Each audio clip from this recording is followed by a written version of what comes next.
Hello guys and welcome back to the next video of mind your own business. आज हमारी video number 23 और video number 23 में हम अपना चैप्टर कंटिन्यू कर रहे हैं। पिछली वीडियो में हमने देखा था कि बिजनेस फाइनेंस का मतलब क्या होता है। आज हम उसी से आगे बढ़े। पिछली वीडियो में हमने फाइनेंशियल डिसीजन देख लिए, डिविडेंड, इन्वेस्टिंग, फाइनेंसिंग, ये तीनों डिसीजन हमने पढ़ लिए। अब हम आगे आते हैं और इस चैप्टर को कंप्लीट करते हैं। देख, सबसे पहला टॉपिक जो आज है अपना वो है फाइनेंशियल प्लानिंग। फाइनेंशियल प्लानिंग का मतलब क्या होता है, ध्यान से समझो। फाइनेंशियल मतलब पैसा, प्लानिंग मतलब प्लान कर। तो फाइनेंशियल प्लानिंग का मतलब पैसे की प्लानिंग करना। ये प्लानिंग करना कि पैसा कहां से आएगा, कितना आएगा, और जो पैसा है उसको कहां लगाना है, कैसे लगाना है, ये सब चीजों की प्लानिंग करना।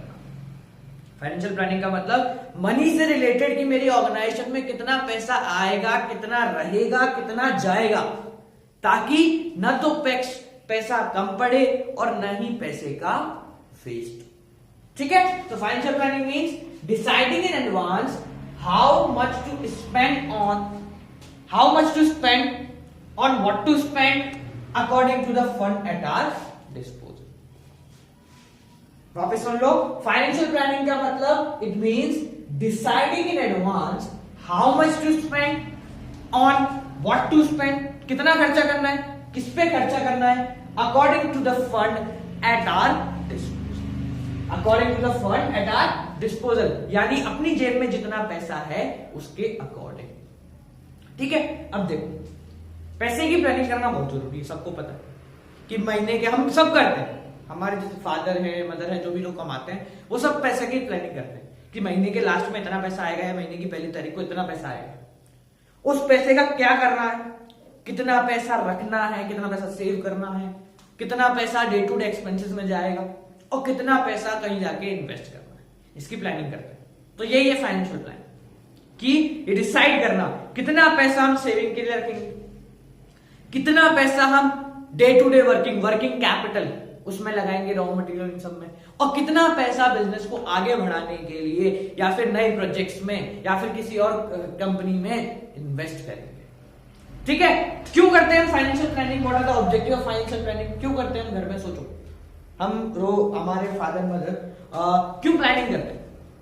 पैसे की एक type two ensure timely availability of.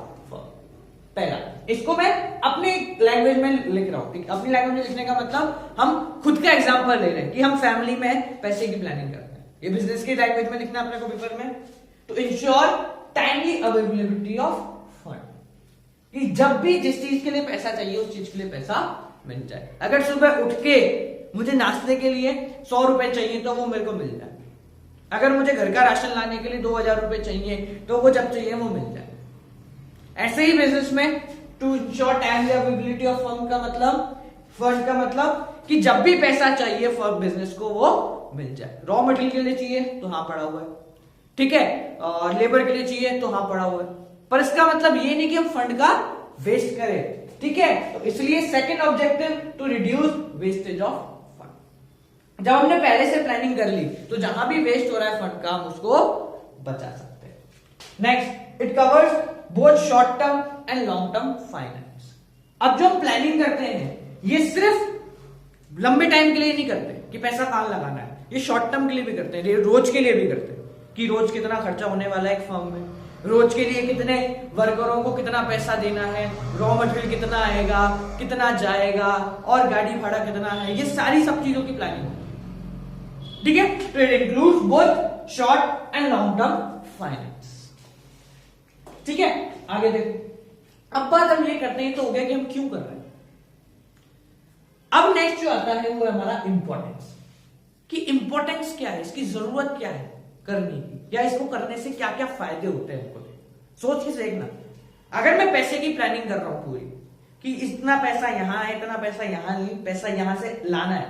ध्यान रखना, फाइनेंशियल प्लानिंग सिर्फ इतना नहीं है कि पैसा कहां लगाना है, इट ऑल्सो इंक्लूड्स कि पैसा कहां से लाना है, कितना रखना है और कितना इन्वेस्ट करना है। ये तीनों चीज आती है। तो क्यों जरूरी है करना? पहला, facilitate collection of optimum fund. इससे क्या होता है? ऑप्टिमम फंड का मतलब ऐसा पैसा जो कि खराब नहीं होने वाला, अब एक बिजनेस ऑर्गेनाइजेशन में जैसे एक हमने प्लानिंग कर दी कि 1 लाख रुपए मुझे चाहिए, तो वो 1 लाख रुपए कौन से हैं जो आएंगे और मुझे पता है कौन सा पैसा कहां जाएगा, सारे एक एक पैसे का हिसाब है, कोई फालतू का खर्चा नहीं हुआ। तो इससे क्या हुआ, उस फंड का यूज हुआ, कहीं भी कुछ वेस्टेज नहीं हुआ। Helps in proper investing, helps in proper investing of fund. Next क्या है अपना कि जब आप पैसे की प्लानिंग करेंगे तो मैं पहले से ही प्लान करूंगा कि मुझे कहां कितना पैसा लगाना है। मेरे पास साल के 6 लाख रुपए मतलब मान लो कि मैंने रख रखे कि ये पैसे मुझे कहीं ना कहीं लगाना है, और कहां लगाना है ये भी पहले से मैंने डिसाइड कर लिया, ठीक है, कि नए प्रोजेक्ट्स में लगाने, यहां लगाने, वहां लगाने। तो क्या होगा, प्रॉपर मैं क्या करूंगा, लगाता जाऊंगा। अगर मैंने डिसाइड ही नहीं किया कि कितना पैसा कहां लगाना है, प्रॉब्लम क्या आएगी, मान लो 10 लाख रुपए मैंने लगा दिया, अब यहां कमी पड़ गई ऑर्गेनाइजेशन चलाने, तो प्रॉब्लम आ जाती है। Next, base of financial control. अब पैसे का कंट्रोल करने के लिए उसकी प्लानिंग बहुत जरूरी है। हमने जब बिजनेस की प्लानिंग करी या फाइनेंस की प्लानिंग करी, जब तक हम प्लान नहीं करेंगे तो पैसा कहां से आ रहा है कहां जा रहा है हमें कुछ नहीं पता लगेगा। Links present with future. Next क्या है कि ये प्रेजेंट को फ्यूचर से जोड़ता है। तो सिंपल है, हम क्या पढ़ रहे हैं कि फाइनेंस, पैसे की प्लानिंग कैसे करते हैं। अब इनडायरेक्टली कर तो क्या रहे, प्लानिंग कर रहे हैं। तो प्लानिंग के सारे इंपोर्टेंट आगे क्या है, links present with future, helps in coordination. अब सीधी सी बात, जब तक प्लानिंग नहीं करेंगे कोऑर्डिनेशन नहीं होता, ठीक है ना। तो सिंपल यार, अपन ने प्लानिंग में भी पढ़ा है सब। Helps in fixing capital structure. अब ये समझो, help in fixing capital structure, इसका मतलब हमारा कैपिटल स्ट्रक्चर कैसा है ये हम प्लान करके डिसाइड करेंगे। कौन सा प्लान, फाइनेंशियल प्लान। अब बात क्या आती है कि कैपिटल स्ट्रक्चर का मतलब क्या होता है। तो कैपिटल स्ट्रक्चर का मतलब क्या होता है वो अभी देखते हैं। तो क्या काम करता है, अगर मैंने पैसे का प्रॉपर प्लान करा है तो मैं अपना कैपिटल स्ट्रक्चर अपने अकॉर्डिंग सेट कर सकता हूं। अब कैसे करते हैं कैपिटल स्ट्रक्चर, तो अब अपन देखते हैं कि कैपिटल स्ट्रक्चर का मतलब क्या होता है।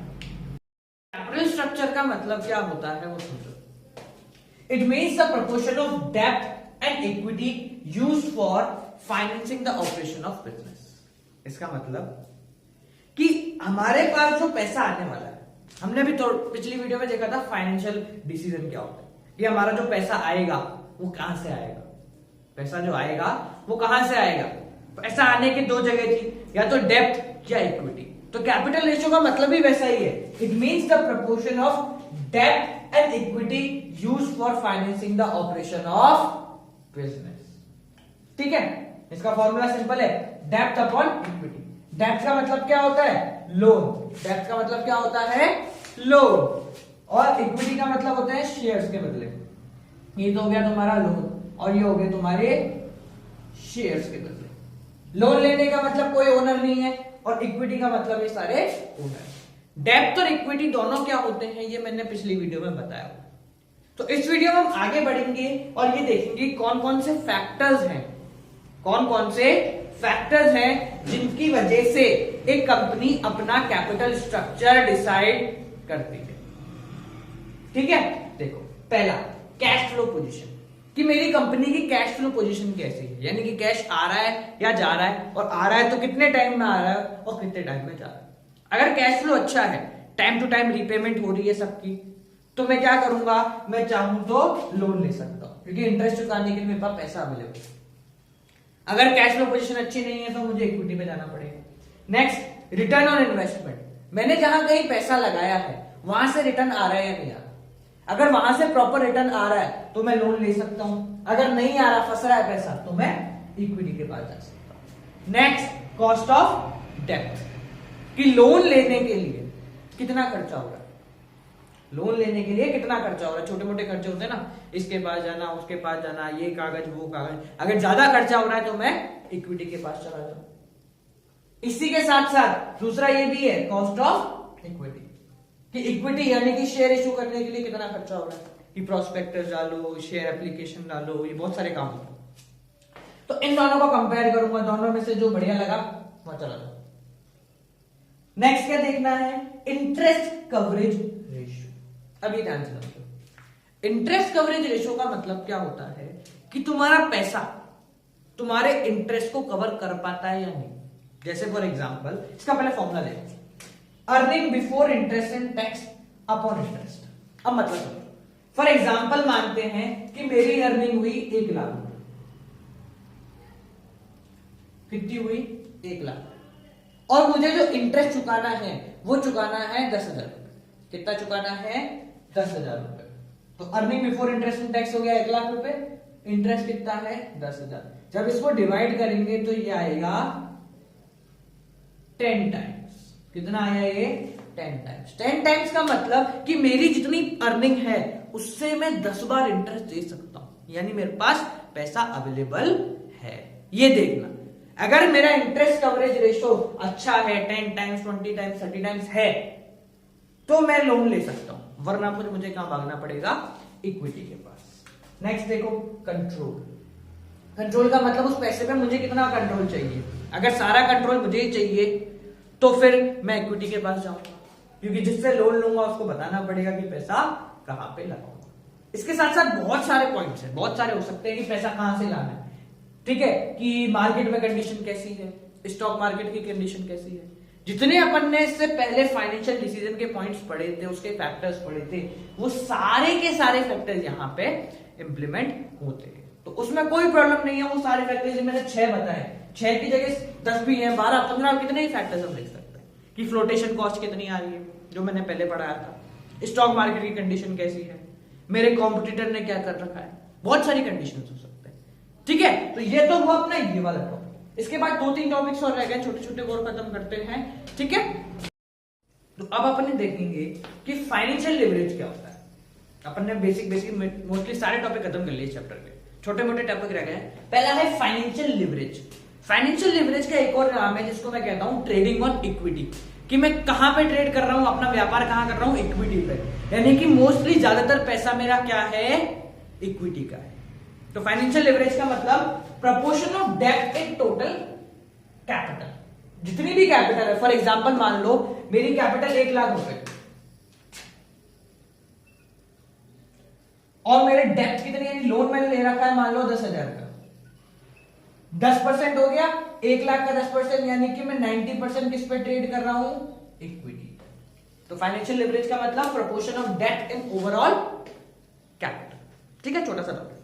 इसके बाद जो अपने टॉपिक हैं वो मोस्टली बिल्कुल अकाउंट्स वाले हैं, तो इसलिए उनको फटाफट बस बता रहा हूं। Fix capital and working capital.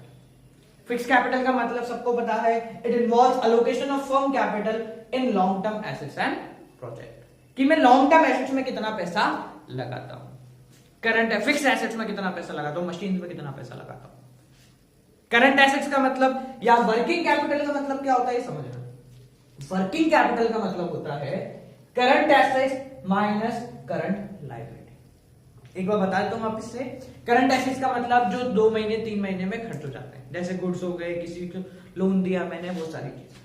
Current liability का मतलब वो सारी चीजें जो 2 से 3 महीने मुझे पेमेंट करनी पड़ती है। तो what is working capital? Current assets minus current liability.